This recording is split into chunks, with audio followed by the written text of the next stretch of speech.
Bonjour tout le monde et re-bienvenue sur la chaîne de Prof Écologique. Mon nom est Valérie et aujourd'hui, je vous parle de produits pour le corps.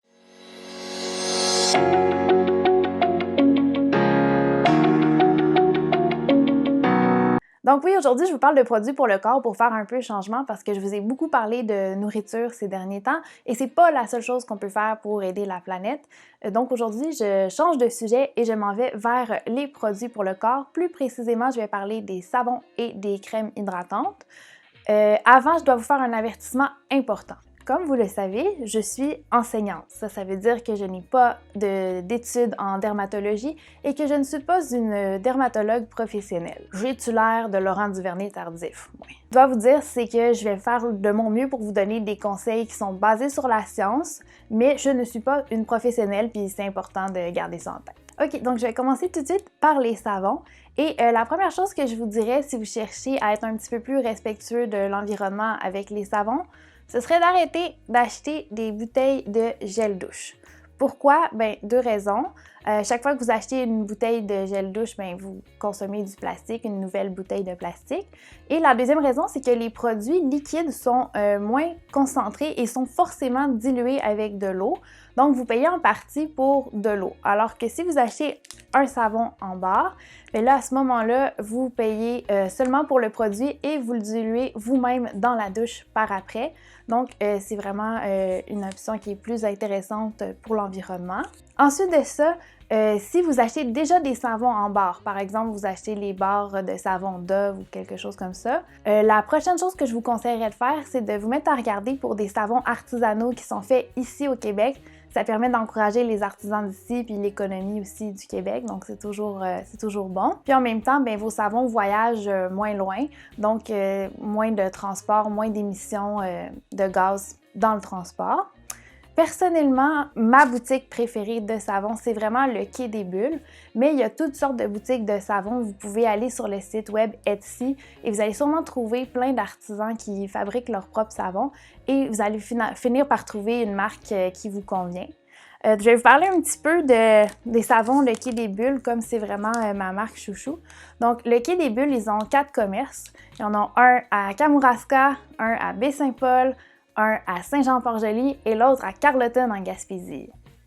Ouais, ok. Bon, je sais, vous allez dire, ben voyons, comment ça se fait que tu as trouvé ça dans ce cas-là, tu restes à Montréal.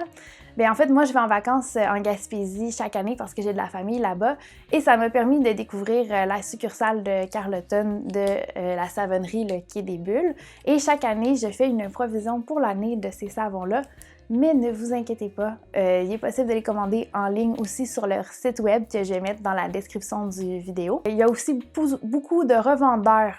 Donc, ils ont leur savon dans plusieurs points de vente et sur leur site web, ils ont un outil où vous pouvez justement entrer votre code postal et regarder où est-ce que vous pouvez vous procurer les savons du Quai des Bulles. Et si j'en avais à vous recommander, je vous recommanderais sans aucun doute le savon du charbonnier et celui aux herbes de Provence parce que c'est vraiment les deux qui sentent super bons à mon avis. C'est vraiment mes deux préférés.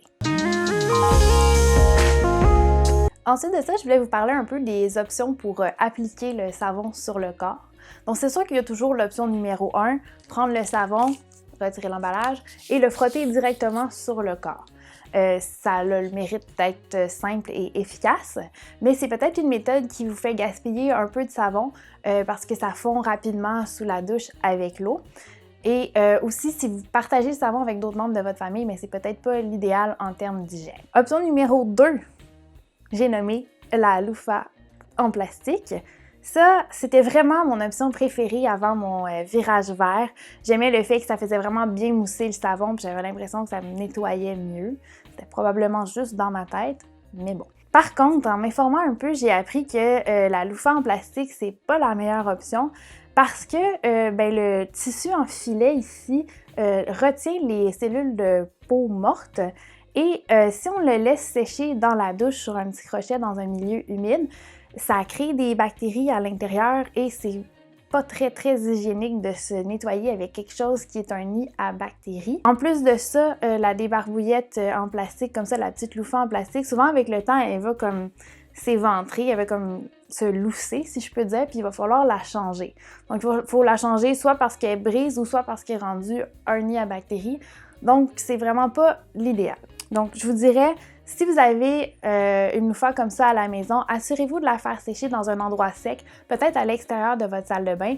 Puis quand ça va faire quelques mois que vous lavez, essayez de changer pour une autre méthode pour vous laver parce que ça, je vous le recommande pas vraiment. Ensuite de ça, l'option numéro 3, c'est la fameuse loofah en tissu. Donc ça, je dois vous dire que je l'ai reçue en cadeau. J'avais jamais vu ça avant. Et je suis un peu mitigée par rapport à cette option-là. Ce que j'aime, c'est que ça fait bien mousser, aussi comme une loofah traditionnelle, donc ça fait vraiment mousser le savon, c'est intéressant. Par contre, elle a un peu les mêmes désavantages que la loofah en plastique, c'est-à-dire qu'il faut la faire sécher idéalement à l'extérieur de la salle de bain pour pas que ça accumule les bactéries. Je ne sais pas si ça en accumule autant étant donné que c'est du tissu. Je dirais que peut-être un autre avantage, c'est qu'on peut plus facilement la mettre au lavage et ainsi probablement se débarrasser des bactéries qui pourraient s'accumuler. Mais son principal désavantage, à mon avis, c'est que ça prend vraiment du temps à sécher. Donc comme elle est en tissu puis tout en moton, si je peux m'exprimer ainsi, quand on la laisse sécher, ça prend vraiment plusieurs heures. Ça m'est déjà arrivé de la mettre à sécher un soir puis le lendemain de vouloir me relaver puis c'était pas encore sec. C'est un peu comme remettre un maillot de bain humide, ça nous intéresse pas vraiment de se laver avec quelque chose qui est déjà comme un peu mouillé, là. Donc, je dirais, cette option-là, je suis un peu partagée par rapport à ça. La quatrième option, je l'ai pas avec moi, j'ai jamais essayé, mais il s'agit d'une loofah naturelle parce qu'en fait, je vais vous mettre des photos à l'écran, là, mais la loofah, c'est comme une espèce de fruit qui ressemble un peu à une courge qu'on peut faire sécher, retirer la pelure, puis l'intérieur de ça fait une espèce de texture d'éponge. Donc c'est assez raide quand c'est sec, mais quand on passe en dessous de l'eau, ça ramollit puis ça devient un peu spongieux. Et c'est possible de se laver avec ça. Donc c'est déjà une option qui est un peu plus naturelle, mais je vais vous faire les mêmes mises en garde que pour les deux précédentes, c'est-à-dire que c'est pas éternel, donc il faut la changer après quelques mois. Ça aussi, ça peut accumuler des bactéries. Donc moi, mon option préférée, c'est aucune de ces options-là jusqu'à maintenant, c'est la cinquième option. Et là, c'est un peu anticlimactique, si je peux dire ça comme ça. C'est simplement le gant de toilette, donc la fameuse débarbouillette, mais j'aime vraiment mieux le gant de toilette comme ça à proprement parler. Je trouve que ça se manipule mieux, c'est plus pratique à mes yeux. Donc pourquoi c'est mon option préférée? C'est parce que, d'abord, on n'a pas besoin d'en racheter toujours une nouvelle, contrairement aux autres options où à un moment donné, c'est suggéré de les échanger, surtout la loofah naturelle puis celle en plastique. Mais la fameuse débarbouillette, on peut la réutiliser, la laver vraiment plusieurs fois. On peut la garder pendant des années, puis c'est encore bon. Donc à ce point de vue-là, en termes de réutilisation, je pense que ce serait vraiment ce qu'il y a de mieux. Aussi, je m'en garde une pile, j'en ai pas juste une, non? Donc j'en ai une pile que je garde dans ma salle de bain. Donc je les utilise 2-3 fois chacune peut-être avant de les mettre au lavage. Puis comme ça, j'en ai toujours des nouvelles, des propres, puis ça fonctionne assez bien. La seule chose que j'ai vraiment dû faire le deuil de, c'est le fait que ça mousse moins bien qu'une loofah en plastique. Je sais, je fais pitié, je suis au courant de ça, ça fait pitié. Donc, assez parlé des savons et des façons d'appliquer le savon. Maintenant, je vais passer aux crèmes hydratantes.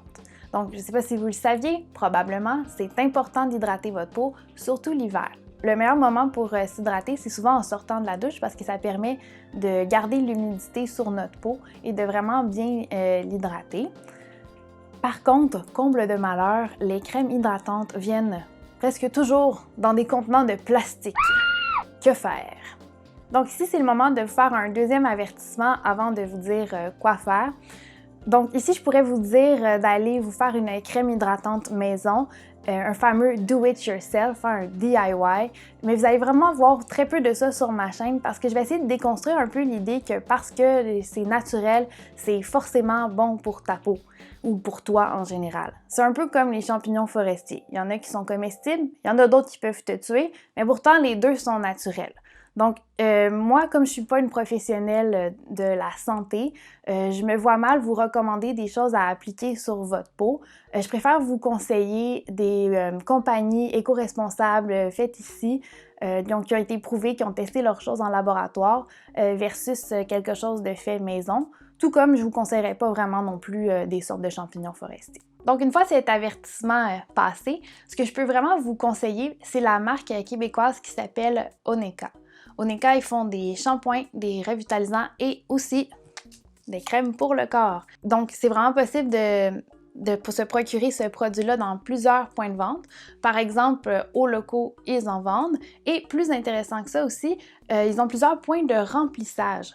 Donc, c'est-à-dire que vous pouvez acheter la bouteille une première fois, ensuite de ça, la rapporter au magasin pour la faire remplir à nouveau. Donc, vous n'avez pas besoin d'acheter une nouvelle bouteille à chaque fois.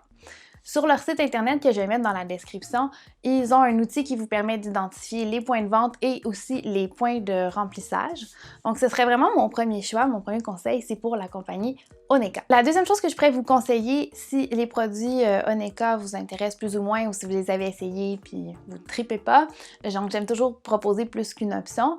Il y a aussi la compagnie qui est américaine cette fois-ci, qui s'appelle Plain Products, qui fait un peu la même chose que Oneka, donc c'est-à-dire qu'ils se spécialisent aussi dans les shampoings revitalisants et crèmes pour le corps. La différence, c'est que ça vient dans une bouteille d'aluminium avec une pompe en plastique sur le dessus. Et pour se procurer ces produits-là, il va falloir les commander par Internet. Et une fois que le produit est vide, vous pouvez leur renvoyer la bouteille par la poste. Ils vont la remplir puis ils vont la retourner ensuite pleine, évidemment. Donc, ça peut être une belle option aussi. Puis si jamais vous avez envie de faire changement, d'essayer autre chose, je vous conseillerais la compagnie Plain Products. Je vais mettre le lien vers leur site web aussi dans la description de ma vidéo. Alors voilà pour mes conseils d'aujourd'hui pour les savons et crèmes pour le corps. Donc j'espère que vous avez apprécié la vidéo. Si oui, aimez-la, commentez-la et surtout, partagez-la. Ça me ferait vraiment plaisir si vous aimez ce que je fais, que vous partagiez soit ma page Facebook ou ma chaîne YouTube avec vos amis. Ça me donnerait un coup de pouce pour aider à faire connaître ma chaîne et ma page également. Donc, ce serait vraiment très apprécié. En plus, si vous voulez recevoir des alertes quand il y a une nouvelle vidéo qui sort, vous pouvez appuyer sur la petite cloche sur YouTube juste à côté du bouton qui se dit s'abonner. Et comme ça, vous allez recevoir une alerte chaque fois que je publie une nouvelle vidéo. Donc voilà, en attendant la prochaine fois, je vous dis essayez quelque chose de nouveau, car qui ne se plante jamais n'a aucune chance de pousser. Merci tout le monde, à la prochaine!